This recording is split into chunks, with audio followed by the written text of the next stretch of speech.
ఇది ఒక సాధారణ రోజు కాదు,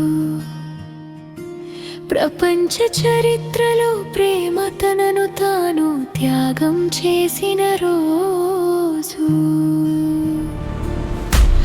ఆ రోజు ఆకాశం కూడా మౌనంగా మారింది, గాలి కూడా నెమ్మదిగా వీచింది.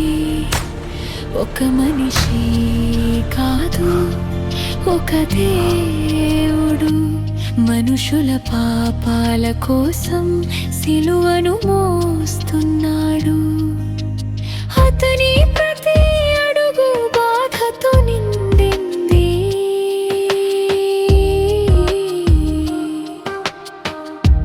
కానీ అతని హృదయం ప్రేమతో నిండింది.